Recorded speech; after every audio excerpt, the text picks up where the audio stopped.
என் பேர் செல்வராணி. நான் நாகர்கோயில்ல இருந்து 21வது வார்டுல இருந்து நான் பேசுறேன். மகளிருக்கு ரொம்ப சந்தோஷமா இருக்கு. ஏன்னா, நாங்க இப்போ எங்க பிள்ளைங்களுக்காக இருந்தாலும் சரிதான். இந்த காலை உணவு திட்டம்னு ஒண்ணு கொண்டு வந்திருக்காங்க. அது எங்களுக்கு மட்டும் இல்ல. எங்கள மாரிப்பட்ட பாவப்பட்ட மக்களுக்கெல்லாம் ரொம்ப ஒரு இந்த இதா உதவியா இருக்கு எங்களுக்கு. ஆ அடுத்து விடியல் பயண திட்டம்னு ஒண்ணு கொண்டு வந்திருந்தாங்க. அது நாங்க ஒரு காலகட்டத்துல இருக்கும்போது எப்படின்னா, வெளிய ஒரு இடத்துக்கு போனா, கையில காசு இல்லாம நாங்க பணம் இல்லையே, எப்படி நம்ம இந்த இடத்துக்கு போறோம்? நம்ம அம்மா வீட்டுக்கு எப்படி போக? எப்படி பஸ் ஏற? அப்படின்னு சொல்லி நாங்க ரொம்ப கஷ்டப்பட்டுட்டு இருந்த ஒரு காலகட்டம். ஆனா, இப்போ ஸ்டாலின் சார் வந்த பிறகு எப்படி இருக்கு அப்படின்னு சொன்னா, நினைச்ச நேரம் நாங்க இறங்கி போகலாம். ஏன்னா எங்களுக்கு காசு வேணும் நாங்க யோசிக்கவே வேண்டாம்.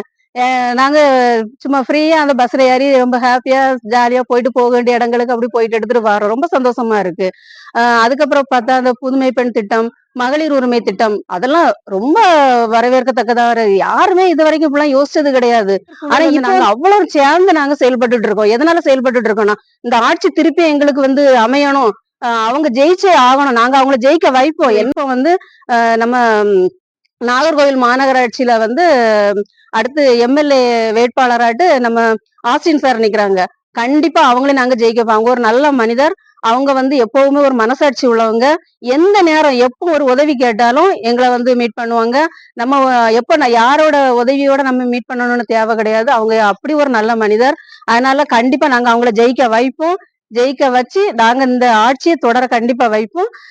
இதான் என்னோட கருத்து. நான் கண்டிப்பா நாங்க ஜெயிப்போம். இதே போல என் ஓட்டா இருக்கட்டும், என் வீட்டுல இருக்க ஓட்டா இருக்கும், என் ஃப்ரெண்ட்ஸுகள், எங்க மகளிர் உள்ள ஓட்டுகளா இருக்கட்டும், எங்களுக்கு தெரிஞ்சவங்கள ஓட்டா இருக்கட்டும், எல்லா ஓட்டுமே நம்ம ம், நம்ம மு.க. ஸ்டாலின் சாருக்கு தான் கண்டிப்பா நடக்கும். நல்லாட்சி அமையும்.